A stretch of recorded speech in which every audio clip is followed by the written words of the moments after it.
The latest from the Black Information Network. It is sentencing day in Michigan for James and Jennifer Crumbley, the parents of Oxford High School shooter Ethan Crumbley. Both were convicted in separate trials on 4 counts of involuntary manslaughter for the November 2021 shooting deaths of 4 students and will be sentenced together. They're each facing a maximum sentence of 15 years in prison. Former Marvel star Jonathan Majors is avoiding jail time after being convicted of attacking his former girlfriend late last year.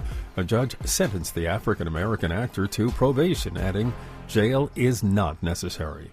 Majors also has to complete a 52-week in-person domestic violence program in Los Angeles, California. And that's the latest. I'm Mike Moore from your 24/7 news source, the Black Information Network, and BINnews.com. Hey, it's Dean Sharp. How does 3 months of free electricity and a lifetime of energy savings sound? Well, it's yours when you go solar with Sunlux. Learn more at sunlux.com, sunlux.com. This is the KBLA Sports Minute with Ray Richardson. The Lakers have a very important game tonight at home against Golden State, but they're not sure if LeBron and Anthony Davis will be in the lineup. LeBron has the flu. AD has a bruised left eye. The Lakers need to win their final 3 games to have any chance of avoiding the play-in round. The Lakers are 9th in the Western Conference. Golden State is in the final play-in spot at 10th. The Clippers are at Phoenix tonight. The Lakers will be rooting for the Clippers. The Lakers are a game and a half behind Phoenix in the chase for the 6th spot, the final automatic qualifier for the playoffs. UConn is the first school in 17 years to win back-to-back NCAA men's basketball championships. Florida was the last school to do it in 2007. The Angels and Dodgers won yesterday. The Angels' new manager, Ron Washington, has his team in a first-place tie with Texas in the AL West. No debates, no speculation, just the info you need. That's your KBLA Sports Minute. I'm Ray Richardson. More news, opinions, and conversation when we come forward on KBLA Talk 1580. KBLA Talk 1580. We've got a lot to talk about. Hi, I'm Tavis Smiley. And I'm Compton Mayor Emma Sharif. You have no doubt been hearing promos and expert conversations on our various weekday shows and downloading details at KBLA1580.com about our climate justice campaign, which is now in full effect. The city of Compton is pleased to partner with KBLA Talk 1580 to celebrate Earth Day 2024 as we serve, share, and help our city shine. And KBLA Talk 1580 is just as excited to join the city of Compton as we broadcast live and bring our KBLA delegation with us to help clean and beautify our community, and you are invited to join us. Come meet us on Saturday, April the 20th from 9 a.m. to 11 a.m. at 212 West Cypress Street in Compton as we fan out to clean up our city. The first 50 KBLA listeners to hit our website at KBLA1580.com will receive a free KBLA tee when you join us on Saturday morning, April 20th from 9 a.m. to 11 a.m. at 212 West Cypress Street in Compton. Now, no show, no shirt, but sign up at KBLA1580.com right now to help us clean up Compton as part of Earth Day 2024. We will see you on Saturday, April the 20th, 9 a.m. to 11 a.m. at 212 West Cypress Street in the city of Compton to do our part for Earth Day 2024. We are KBLA Talk 1580, caring about the climate, caring about the community, cleaning up Compton.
Live from historic Leimert Park in Los Angeles, California, I'm Tavis Smiley, and I'm so glad to see you and me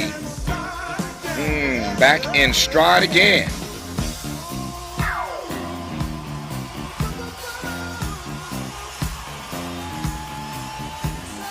before we get started with today's show, let me invite you to follow me on Facebook and Instagram at The Real Tavis Smiley and get updates on X, that's formerly Twitter, at Tavis Smiley. By the way, should you miss any part of today's program or want to catch up on previous shows, you can always visit thetavisSmileyShow.com. That's thetavisSmileyShow.com, or wherever you get your podcast, and listen to the Tavis Smiley podcast version of this live program at your leisure. Another great show on tap for you today. In our second hour, former Obama administration Homeland Security Secretary Jay Johnson is back with his assessment of all current threats, both foreign and domestic. In our third hour today, two conversations. Up first, CPA Kimmy Ellen on the black tax, and she'll share some tips for getting the best IRS refund this year. I need those tips myself. On the B side of hour three, a conversation about climate justice with Mark Magana, founding president and CEO of Green Latinos. But let's commence today's show talking politics with the founding editor of Jacobin and current president of The Nation magazine, Bhaskar Sunkara. Bhaskar, how are you today, sir? I'm doing okay. It's always a pleasure. It's always a pleasure to have you on the program. Before I jump straight away into our conversation, some programming news. I mentioned this yesterday. I kind of leaked it yesterday, in fact, but it's out officially now, as I said yesterday it would be. Tomorrow on this program, in our first hour, Dr. Cornel West will announce his vice presidential running mate on this program tomorrow. I've been trying to process what this means and prepare myself for tomorrow's conversation, but his running mate will join him tomorrow for the first hour on this program, and hopefully I'll be ready with some searing questions for he and his running mate. As you all know, RFK Jr. announced his running mate some days ago, a billionaire. I doubt very seriously if Dr. West's running mate will be a billionaire, but there are all kinds of questions to ask of him again and his running mate, which he will announce tomorrow live on this program in our first hour. So make sure you're tuned in tomorrow to hear who Dr. West has chosen and why he's chosen said person, and we'll jump right into it tomorrow again in our first hour. Bhaskar, before I get into some other issues I want to cover, and there is some breaking news that we want to get to right away out of the Biden administration regarding Israel and Hamas, namely with regard to the Secretary of Defense, Lloyd Austin. Some comments he has recently made that we need to sort of unpack here as quickly as we can. Before I get to that and more, I know you've had your own thoughts and your own commentary for that matter, and The Nation has certainly sounded off. The magazine that you're the president of has sounded off on these third-party candidate issues. But since I mentioned Dr. West announcing his running mate tomorrow in the first hour of this program, your thoughts on the state of these independent candidates at the moment?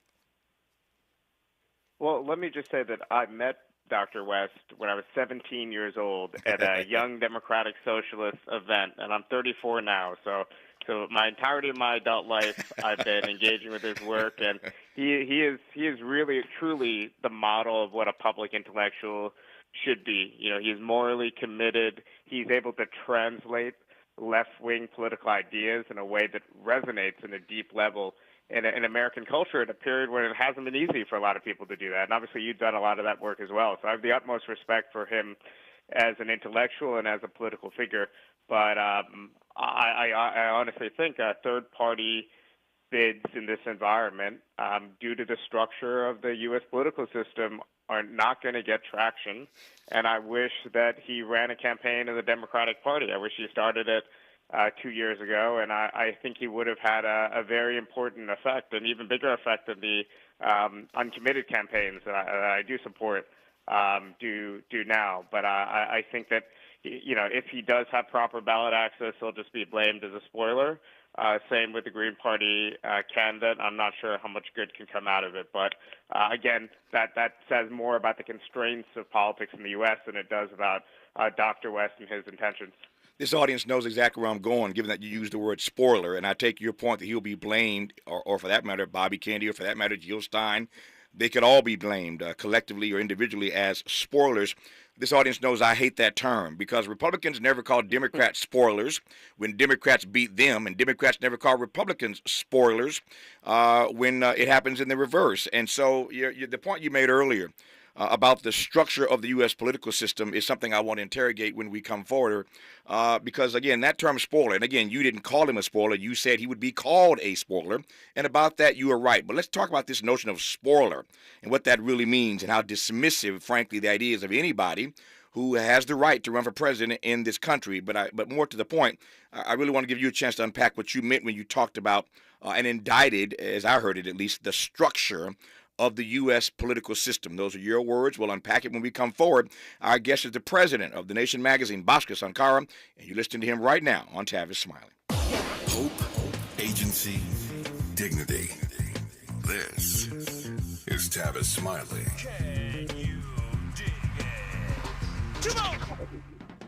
Hey y'all, Mona Swain here from Target's new YouTube series, My Cart is Full, where we feature Black founders and creators highlighting their connection to our community. As an actor and content creator, I love using my voice to inspire young Black women who look like me. When it comes to feeding my shine, seeing myself reflected in Black-owned and founded products at Target brings me joy. Together, we are Black Beyond Measure. Learn more at target.com/Black Beyond Measure. Cookie wants to be a professional wrestler. I'm Cookie Serratos and I'm 11 years old. She also wants to win all the medals. That's why Cookie and her family make every day count, squeezing out her best with Go-Go Squeeze. Okay, Cookie, let's break for a Go-Go Squeeze. Go-Go Squeeze Fruit on the Go pouches are a nutritious snack made from 100% fruit with no sugar added. Go, Cookie! Because when you nurture your kids, you squeeze out the best in them. Squeeze out the best with Go-Go Squeeze. Not a low-calorie food. Products range from 11 to 13 grams of sugar and 60 to 70 calories per serving. Did you know there is a healthcare system serving our community whose vision is health for a better world? What if I told you one of our nation's leading healthcare providers has a department dedicated to health equity and community engagement? Providence is Southern California's largest and most comprehensive healthcare network with 11 hospitals and 40 urgent care centers. Providence treats each patient with the compassionate care they deserve, when and where they need it. Most importantly, Providence is a diverse family of people and organizations driven by the belief that health is a human right. Providence takes pride in forming community alliances that address health concerns that disproportionately impact those communities. For Minority Health Month, Providence is sponsoring Health for a Better World. Informative conversations with Providence health professionals on Urban Family Focus every Saturday in April at 7 a.m. Get to know more at providence.org. Some days I cover up because of my moderate to severe plaque psoriasis. Now I'm hitting the road with clearer skin thanks to Skyrizi, Risankizumab Riza, a prescription-only 150 milligram injection for adults who are candidates for systemic or phototherapy. With Skyrizi, 3 out of 4 people achieved 90% clearer skin at 4 months. And Skyrizi is just 4 doses a year after 2 starter doses. Don't use if allergic to Skyrizi. Serious allergic reactions and an increased risk of infections or a lower ability to fight them may occur. Before treatment, your doctor should check for infection and tuberculosis. Tell your doctor if you have an infection or symptoms such as fever, sweats, chills, muscle aches, or cough, or if you plan to or recently received a vaccine. Thanks to Skyrizi, there's nothing on my skin, and that means everything. Ask your doctor today about Skyrizi, the #1 dermatologist prescribed biologic in psoriasis, and visit skyrizi.com or call 1-866-SKY-RIZZI to learn more. Sounds different, huh? This is Tavis Smiley. This is Tavis Smiley in conversation with Bhaskar Sunkara, who is the founding editor of Jacobin magazine, but currently the president of The Nation magazine, who I'm honored to have on this program. Bhaskar, I assume from your earlier commentary, I keep laughing because for the last couple of days I've been doing this. It turns out I've been talking to a number of people who it occurs to me in the midst of the conversation might be the running mate for Cornel West. I assume, given your comments earlier, that you are not the running mate. Can you at least disclose that, sir? Yes, I could definitely disclose that. I think Dr. West has many better options than me. All right, so we can take Bhaskar Sunkara off the list. Yesterday we took off Brianna Joy Gray, we took off Mark Lamont Hill, and now we take Bhaskar Sunkara off the list. Again, we'll see tomorrow who the pick actually is in the first hour of this program. That said, to your words regarding the structure of the U.S. political system, that given that structure, third-party candidates inside of that structure cannot get off the ground, as you put it. So unpack that for me. Yeah, I think that one thing people have to understand is that the legal system in the U.S. has been rigged for, at this point, over a century against third-party efforts. And it really began when elites were concerned about the rise of working-class parties. They were concerned about the rise of new forms of politics, including socialist politics, and they radically restricted ballot access. So this doesn't just happen to the political left, and this isn't just ancient history. Recently, or at least about 10 years ago, the Republican Party was very worried about the rise of the Libertarian Party in states like Arizona that were becoming more and more competitive. So what they did is they made the number of signatures each Libertarian candidate needed to appear on his or her party's primary ballot. They took that number from 134 to 3,023. So this is just the primary ballot itself is under the domain of the state, much less getting on the actual general election ballot, which requires, in many states, tens of thousands of signatures, and these signatures are then vulnerable to basically legal intimidation. They're constantly scrutinized and attacked, and there's always lawsuits, and there's always attempts by both Republicans in relation to the Libertarian Party and other efforts, and the Democrats in relation to the Greens and other third parties to get these parties off the ballot. So what you end up doing if you're engaged in third-party activity is you spend a huge portion of your time and energy and your supporters' money just getting on the ballot in and of itself. Yep. So I agree with your earlier assessment, and this audience has heard me say this heretofore on more than one occasion. I agree, once again, with your earlier assessment, Bhaskar, that these third-party candidates ought to start a little bit earlier. You have to build these things from the ground up, not the top down. I think it's difficult to jump into a presidential race every 4 years and think you can do some damage. I think that you have to spend some time really building an apparatus from the ground up. So in that regard, you and I agree. Here's where I think there may be some tension, loving tension, but tension nonetheless. And that is, I think, frankly, it is anti-democratic. It is anti-democratic, one, to suggest that a third-party candidate would be a spoiler. You did not do that, but others have.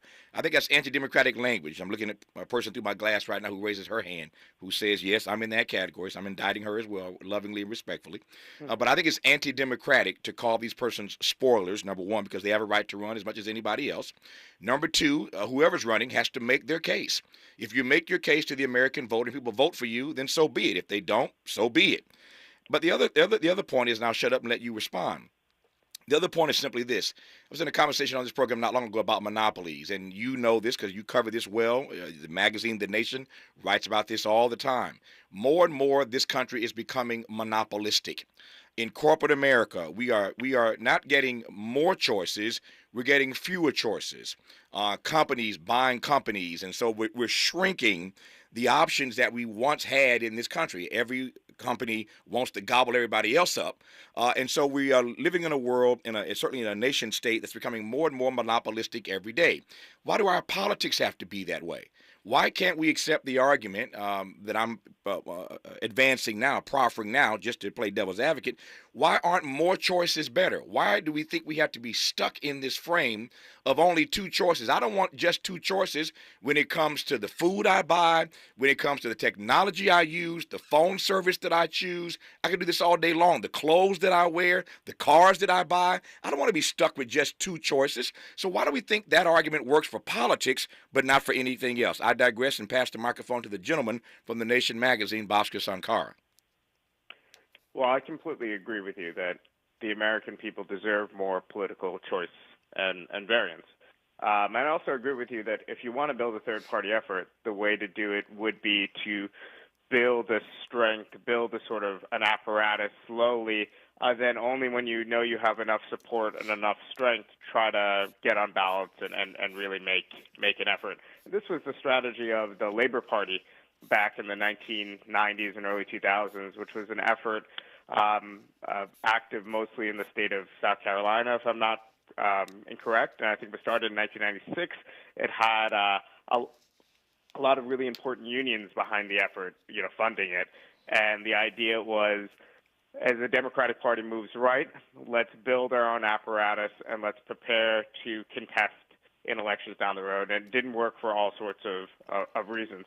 But I would say that even though I think we both agree that there needs to be radical constitutional reform to give people more choice on both the left and the right as well, of course, I think that we have to acknowledge that the primary process is relatively open in the United States compared to other countries, even as our general election political process is much more closed. So to the extent we can make a push, I think we have seen through the Bernie Sanders campaign, through the campaigns of Jesse Jackson in the 1980s, I think we have seen the left able to influence and shape the Democratic Party and the right obviously being able to take over, in a radical, dangerous direction, in my opinion, the Republican Party through Donald Trump. And I think this is really the blueprint, the model for now. I think in the long run we need many more options, but for now, I hate to make what seems to be a conservative argument by quoting Marx, but I'll do just that, which is just to say Marx once wrote, and I'm paraphrasing, but men make their own history, but they don't make it as they please. They make it under circumstances chosen by outside forces, chosen by history. And in our current conditions, I just really feel like we have the blueprint of how to do this insurgency from Bernie, and it was a shame that many people in the Democratic Party, many self-described progressives, just said, okay, we're just going to roll with Biden. And we didn't have enough contestation on the inside. And I really do hope there is a progressive, egalitarian candidate that people are able to choose within the Democratic Party in 2028. And for people voting third party in 2024 because they weren't given that option within the Democratic Party in a credible way, then I don't blame them. Fair enough. That's Bhaskar Sunkara's point of view, his POV. We will get Cornel West POV and that of his running mate tomorrow when they join us in the first hour on this program. So we'll leave that there for now. There is some breaking news. I mentioned earlier Lloyd Austin, the Secretary of Defense, has said just moments ago, and this is a quote, "The U.S. has seen no evidence that Israel has committed genocide." Those are the words of the Secretary of Defense, Lloyd Austin, that the U.S. has seen no evidence that Israel has committed genocide. We'll unpack that in a variety of ways when we move forward. Just want to share that with you right quick in case you hadn't heard, and we'll talk about that again as we move forward in this conversation. Before I do that, though, and trust me, we'll get to it. There's a lot to unpack about that. But I didn't get a chance to get to this yesterday, so before I go forward, let me go backwards to yesterday, when I didn't have time to unpack this. But we all saw over the weekend that extraordinary number that Donald Trump and campaign released about what he raised in one night in Florida. $50 million they raised in one night. It seems just a few days ago, Bhaskar, we were all sort of stunned by the $28 million that the Democrats raised in New York City the other night. On one stage, you had President Biden, President Obama, and President Clinton. In that one night, they raised $28 million, and people's heads were spinning about that sum in one night. Fast forward a few days, Donald Trump raises $50 million in one night. He pushed out yesterday on his Truth Social. It took 3 Democratic presidents to get $28 million. One guy did $50 million. So that's Trump's bluster on his Truth Social post yesterday, I think. The point I'm pressing toward is while we all know the data suggests that Democrats right now are walloping Republicans, which is rare, walloping Republicans right now in fundraising for this national campaign. That was a pretty extraordinary amount of money to raise in one particular night. And so the question I want to raise is not even so much about the money, although you can't dismiss that. It's what it says, what the money says, that Donald Trump, with all this drama around him, all this continuing drama, he is now, we heard yesterday, suing the judge in Manhattan to try to get that trial delayed. That's the trial brought by the black DA, Alvin Bragg. That's the Stormy Daniels porn case and money, hush money to keep her quiet. He's trying to sue the judge not trying to, will sue the judge, trying to get the case delayed. But in the midst of all this, to be able, Bhaskar, in one night to raise $50 million, once again, that you can't dismiss that. You know, it really does remind you that there's maybe two souls of the Republican Party, but they're really united right now. There's the Republican Party from below, the people that really many of them should be on our side, but Trump has polarized them towards grievances around race and identity, or grievances around immigration and other things. But there's also the elites who might personally find Trump and his affect and his values to be reprehensible, but they really know that Trump delivered for them. You know, Trump gave them huge tax cuts. Trump appointed members to the National Labor Relations Board that were extremely pro-corporate. Trump put in judges that not only obviously totally trampled on women's reproductive rights and so on, but also trampled on important regulations that keep consumers and workers safe, and they really like that.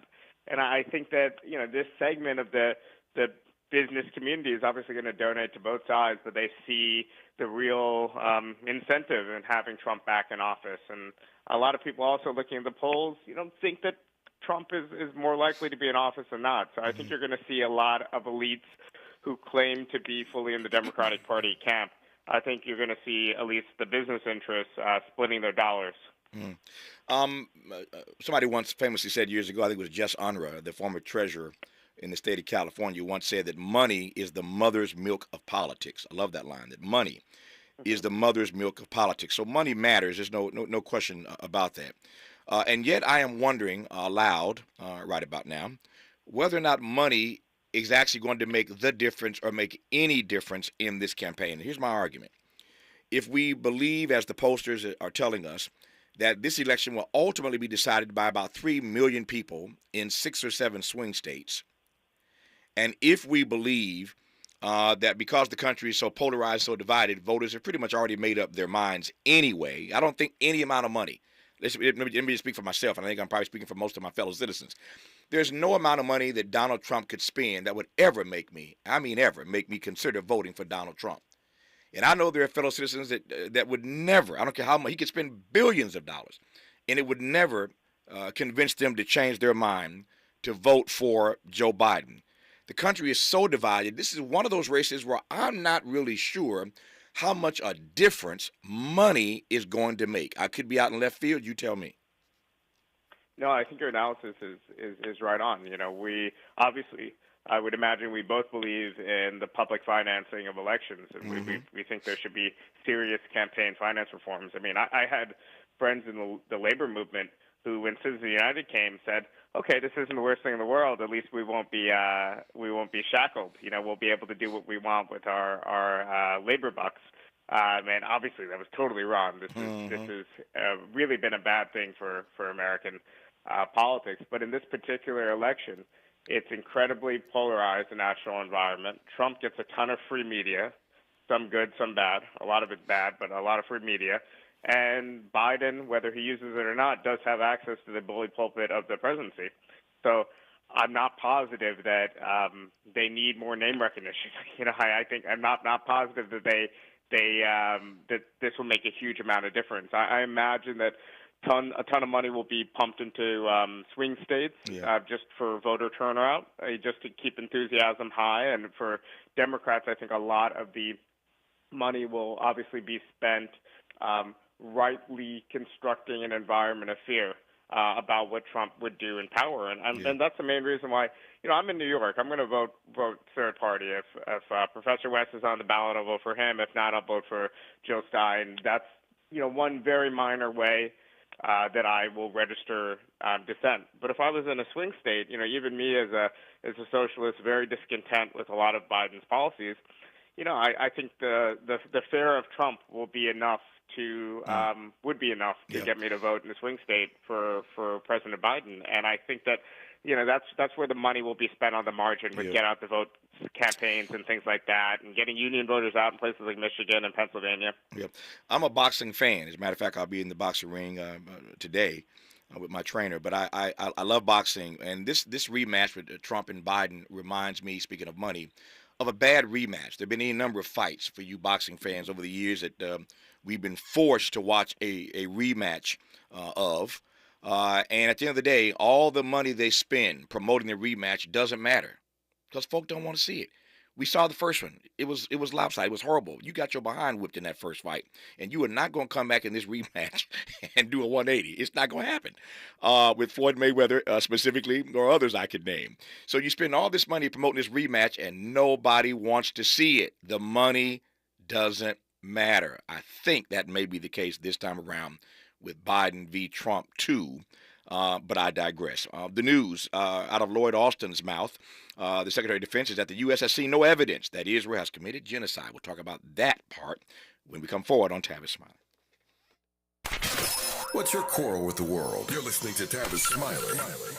Paid for by government.com. Did you know? The United States Mint has issued a new Morgan silver dollar coin in proof condition for the first time. Not only that, they are also minted in 99.9% pure silver for the first time ever in history. Coin experts are calling this an amazing opportunity for anyone that knows the enduring popularity of Morgans. But you must hurry. Only 400,000 of these legal tender silver dollars were issued. These first ever Morgan silver dollars are brand new with stunning mirror-like finish, minted by the iconic San Francisco Mint. Call now and you're guaranteed a new first ever 99.9% pure silver proof Morgan dollar. To learn more, call 1-800-973-9717. If you order now, you will receive a free coin collector bonus pack, a $25 value, free with every order. Call 1-800-973-9717 now to secure your new Morgan silver dollars before they are gone. That's 1-800-973-9717.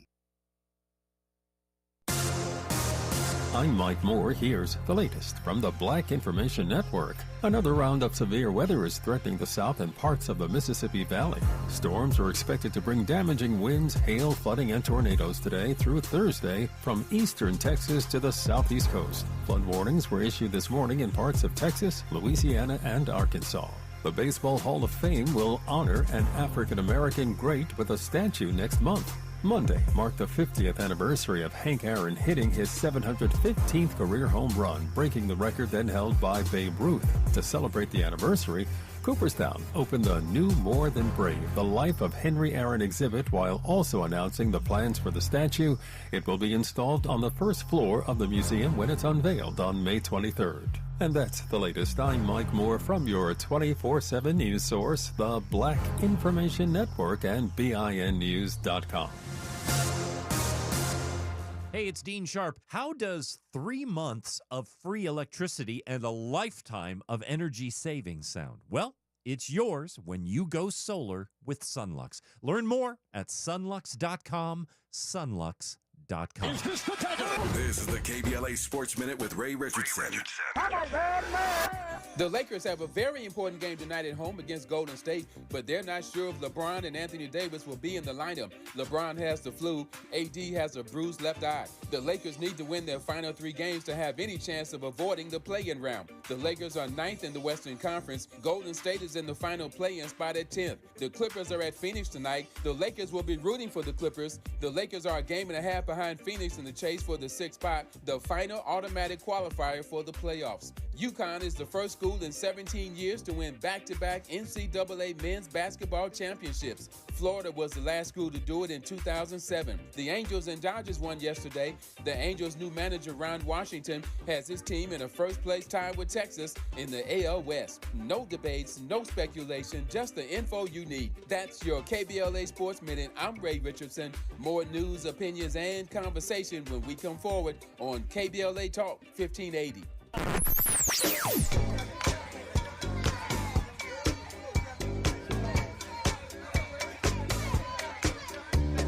This is KBLA Talk 1580. Talk radio. That's music to your ears. We're unapologetically progressive. KBLA Talk 1580. Staples can print anything you need to move your business forward, like banners, flyers, signs, and catalogs, some even same day. And now at Staples, save $50 on your print purchase of $150 or more. Offer N61. Visit staples.com/print for details. Staples, your local print and marketing expert. Without the ones like you, who work tirelessly to keep things running, everything would suddenly stop. Hospitals, factories, schools, and power plants, they all depend on you. No matter the weather, emergency, or time of day, you're the ones who get it done. At Grainger, we're here for you with professional-grade industrial supplies. Count on real-time product availability and fast delivery. Call, click Grainger.com, or just stop by. Grainger, for the ones who get it done. When you use Bounce dryer sheets and your clothes look amazing, it's the sheet. Less static in your life? Yeah, it's the sheet. Smelling fresher than ever? It's the sheet.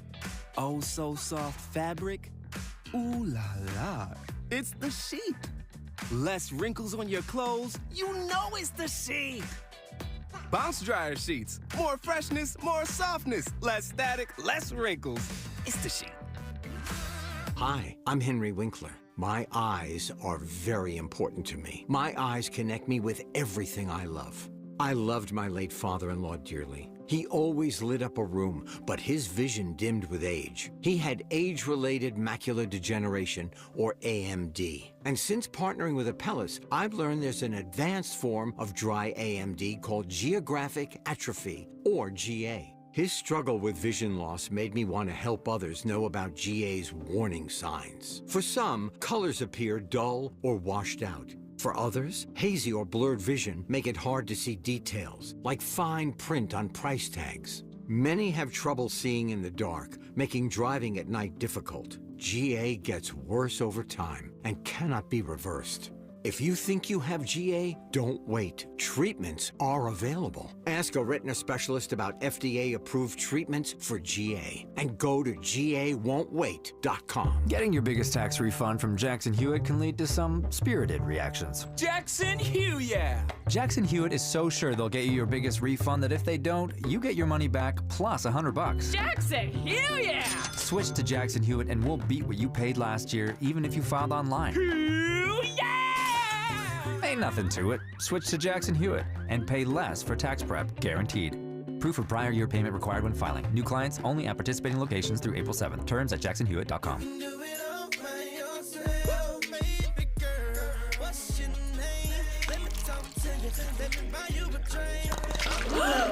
Spilled your drink? Quick, the quicker picker-upper.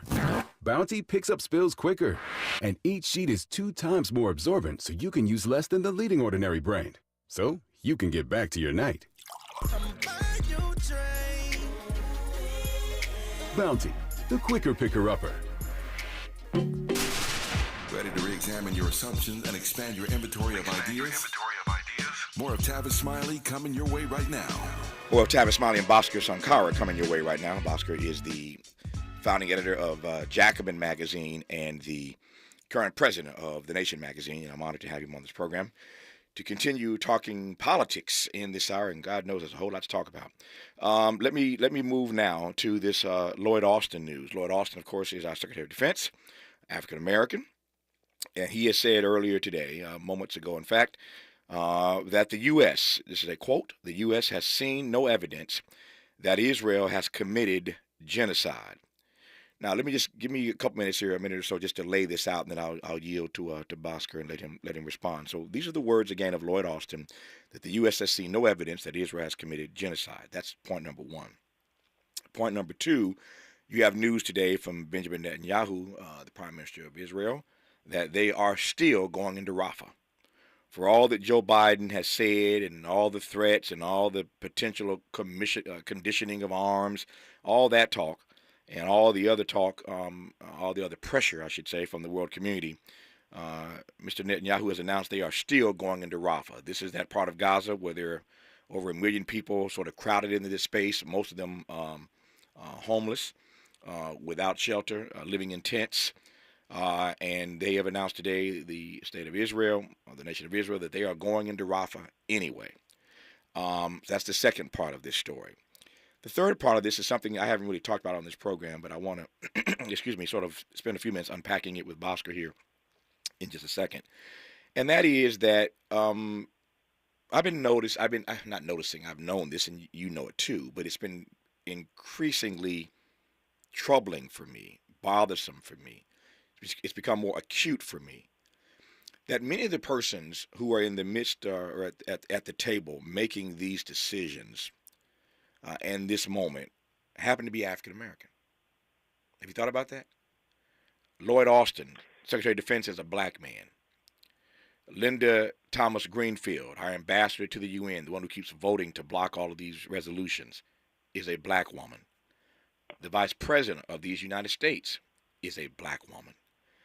And there's something to unpack there, that these black people at the highest levels of government are involved in this strategy, are involved in these decisions. It gives a whole nother meaning to the notion of black faces in high places. So that's something I want to talk about as well. So let's take it in any order you want to take it, Bhaskar, but that's the news. Lloyd Austin says no evidence that Israel has committed genocide. Bibi Netanyahu says we are going into Rafah. Never mind what Joe Biden has said. And the fact that many of these people are black in this decision-making process. All right, I'll shut up and let you respond any way you want, and I'll take it from there. Yeah, well, I think that it's really telling that there's a vigorous academic and legal debate about whether this country that the U.S. is arming to the teeth is committing genocide. I mean, that should tell you everything. The fact that, there's very credible legal cases against the state of Israel. Obviously, South Africa brought a case about Israel's conduct in the Gaza Strip to the International Court of Justice. We've seen already the deaths of 33,000 Palestinians. So the effect is obviously to cause irreparable harm to the Palestinian population, absolute destruction of the land in which a future Palestinian state would go. It's going to, beyond the people it's killing, it's going to turn however many hundreds of thousands more into refugees. So I think regardless of whether there's genocidal intent, it's very clear that that's the outcome. At the very least, you're talking about mass killing and ethnic cleansing, and this is something that's extremely unpopular in the United States. It's even more unpopular abroad, and the Biden administration keeps trying to distance themselves from Israel's acts. They keep leaking material saying, "Oh, we need to have a come to Jesus moment," like Biden said on the hot mic during the State of the Union with Netanyahu. There keeps being leaks from the administration saying how uncomfortable so much of the administration is with Israel's conduct of the war, yet nothing gets done. And it almost seems like plausible, deniability. Mm-hmm. And it really is disgraceful, because at some point we're not talking about the immediate Israeli response and maybe why it would be difficult for a Democratic administration to pull the plug in October right after the Hamas attack, which obviously killed, up to 1,000 Israeli civilians. This is nothing to condone that, but at this point, it's clear that the Biden administration is going to continue to play this game of trying to rhetorically distance themselves from Israel while in practice doing everything they can to arm and support Israelis' criminal actions. Mm. And what do you make of the fact specifically that, never mind again what Joe Biden and the world community has said, that Israel has announced that they're still going into Rafah anyway, even though we know what that means is many more civilian casualties? Well, this is a pattern that was set, I think, during the Obama administration, if my memory is not correct, of Netanyahu and the Israeli right basically just saying, we have all the leverage in the United States. We have all the leverage with the Democratic Party in particular. We're going to do whatever we want, and there's nothing that a Democratic Party politician can do to stop them. I mean, this is the MO. But whenever Obama would say something about the settlements, or whenever Obama would say something about the capital being moved to occupy Jerusalem, there was this kind of very hostile reaction. And Trump obviously completely applauded the most reactionary elements in Israeli society. Biden has said that, he's a Zionist. He said claims that, honestly, I think as Americans we should find offensive. The idea that he said without Israel, no Jew in the world would be safe, which is, obviously absolutely ridiculous. We live in a republic that, for all its faults, is a place where plenty of religious minorities are safe, and he's meant to help safeguard those freedoms. So I think you're seeing the result of these absolute capitulations, and even things that George H.W. Bush or Bill Clinton would be able to say to distance themselves from the most extreme parts of the Israeli right, to play some sort of role, even a tepid one, articulating a distinct American foreign policy interest and also a distinct interest in the U.S. and peace and stability and a two-state solution in the Middle East is completely not being done by Biden. And like I said, I think Biden has an eye towards history. I think he doesn't want to be associated with Netanyahu because he knows how badly this is going to look for posterity. But in practice, he's not doing anything. Yeah. When we come forward, the last piece of that puzzle that we haven't had a chance to unpack as yet, Lloyd Austin, as you all know, is the first African-American to be Secretary of the Defense Department. Kamala Harris, as you all know, is the first African-American to be Vice President of these United States.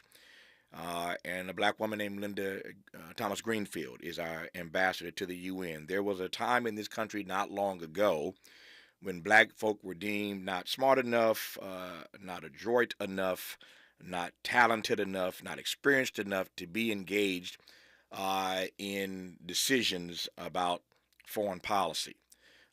You'll recall the way they went after Dr. King for giving his Beyond Vietnam speech. They told him, Negro, stay in your lane.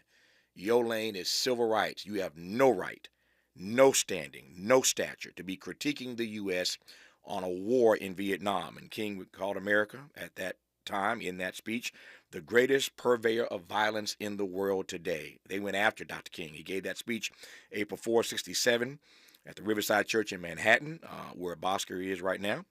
And a year later to the day, April 4, 1968, they murdered him. We just commemorated the 56th anniversary of his assassination on April 4, just a few days ago. Michael Eric Dyson was our guest. But black folk could not be in those spaces. And now that they are, what do you make of what we're getting? We'll talk about that part with Bhaskar Sunkara when we come forward on Tavis, Smiley. Interrogating and unpacking. That's what we do around here. You're listening to Tavis Smiley. What is dedication? My biggest fear in the middle of my addiction was that my kids wouldn't have a father. And I started thinking, you know what? This isn't my story. I definitely had to become a better man to be a better father.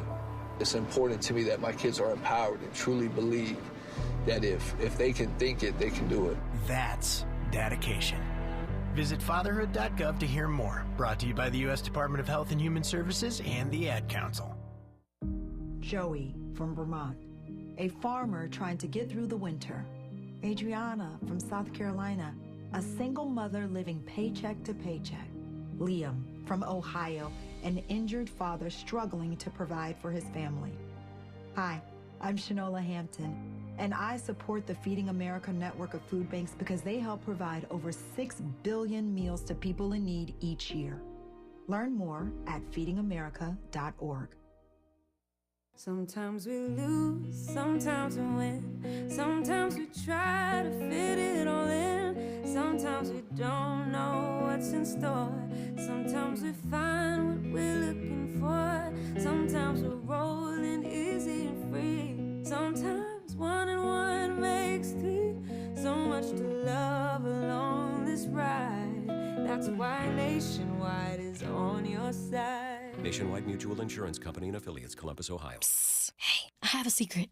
I use Secret Whole Body Deodorant because more than just my armpits stink. Oh, can I use it where my bra rubs under my... Oh, yeah. And what about down there? You know, my...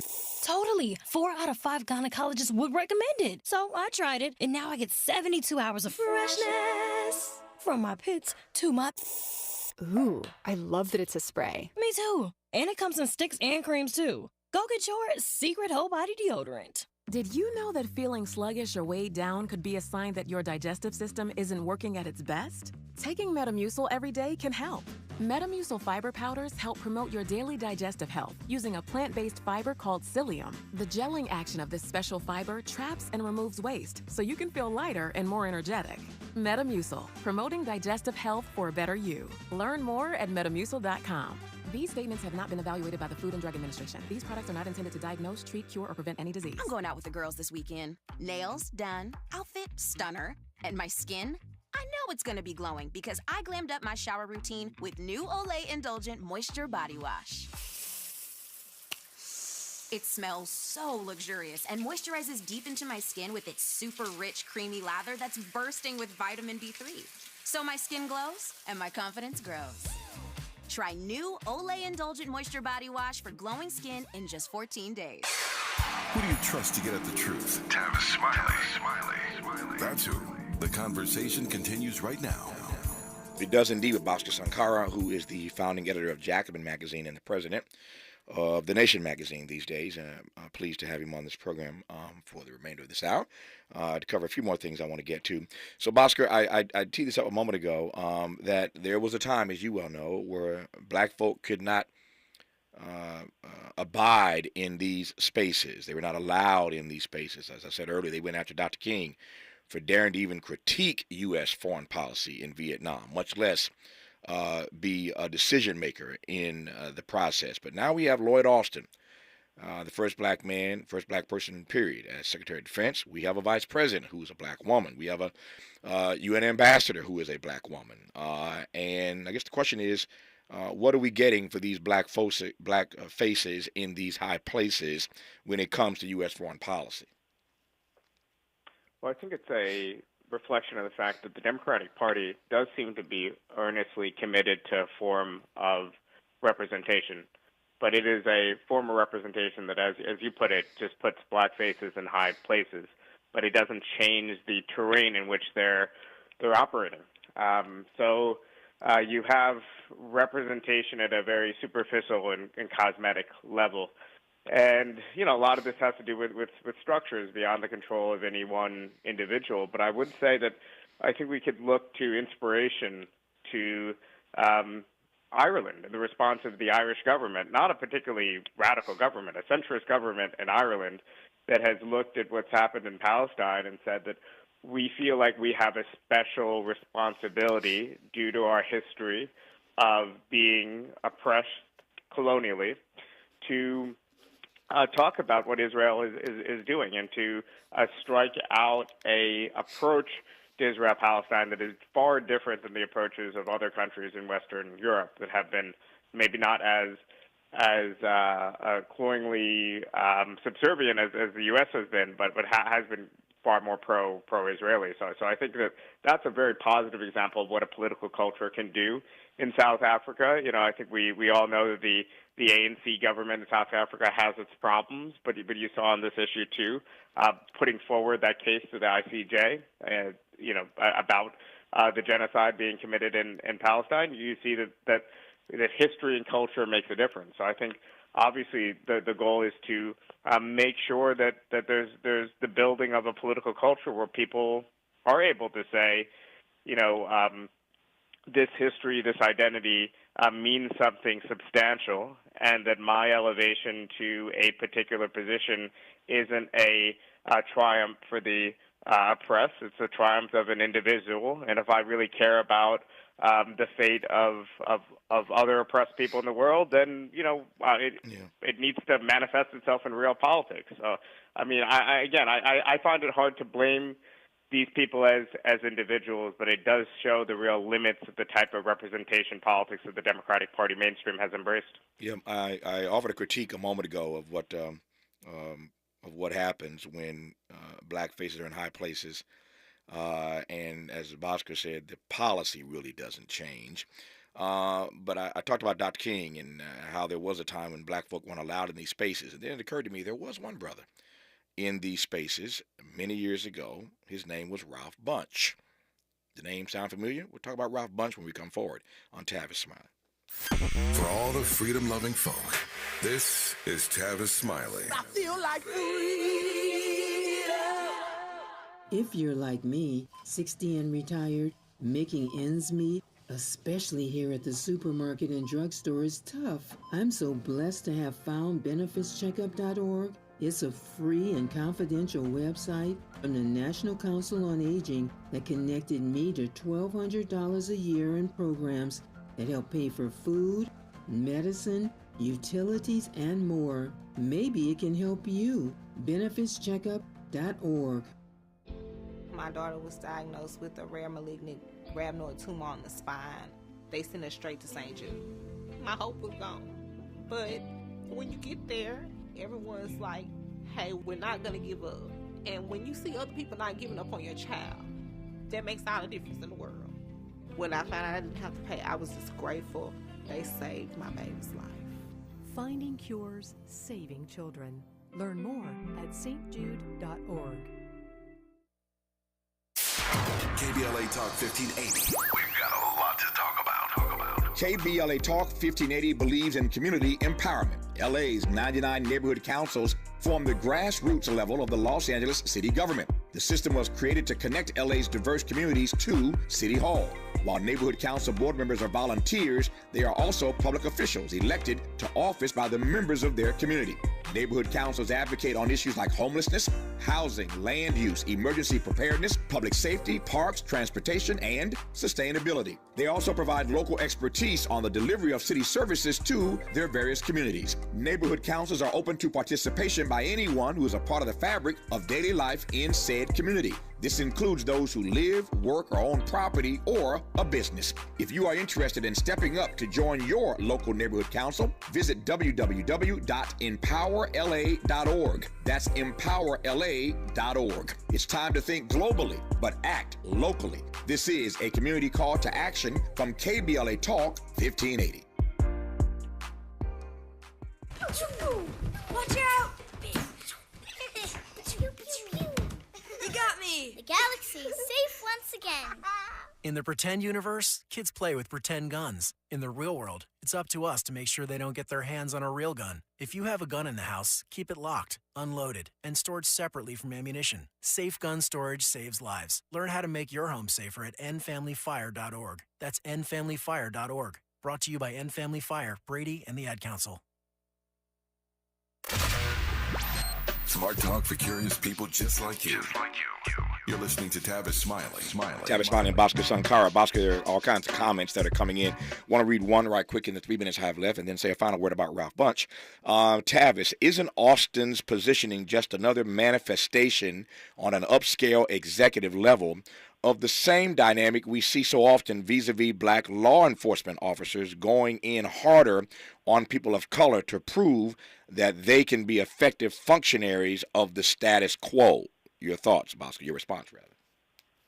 You know, I know that quote. It's paraphrasing. I think that's the Baldwin quote. Mm-hmm. I think in reality, the thing is, black cops aren't much worse than white cops, but they're just in the same environment. I think that this is something where we need to think about how do we create a culture and how we could create an environment and how we change U.S. foreign policy in a really substantial way so the U.S. isn't aiding and abetting imperialism, and so that when you rise to power in a place like the State Department, you are not serving the interests of a huge global empire, but a normal country with normal interests. And I think there is something very abnormal about the U.S. and its role in the world. We do want, and let me be very clear about this, even if they're African-American first, we do want, I celebrate black faces in high places so long as they do the right thing. Ralph Bunche was the first African-American to be awarded the Nobel Peace Prize. He received it for having arranged a ceasefire between Israelis and Arabs during the war which followed the creation of the State of Israel in 1948. So I didn't want to close this conversation without mentioning a black man who was very much involved in statecraft many, many decades ago, who was, again, the first African-American to receive the Nobel Peace Prize. Dr. King received it later, of course. Dr. King was the youngest person to receive the Peace Prize for many years. But Ralph Bunch was the first African American to receive it, and he did so once again he was awarded that prize for arranging this ceasefire between the Israelis and Arabs during the war that followed the creation of the State of Israel back in 1948. And here we are, full circle. That was 1948, and here we are, full circle, still talking about this issue. And there are still black people involved in the conversation. I digress for now. Bhaskar Sunkara, good to have you on the program. We'll do it again down the road. All the best to you, my friend. Thanks so much for having me. Good to have you on. More of Tavis, Smiley, when we come forward. KBLA 1580 Santa Monica. I'm Mike Moore. Here's the latest from the Blacksiana and Arkansas. The Baseball Hall of Fame will honor an African-American great with a statue next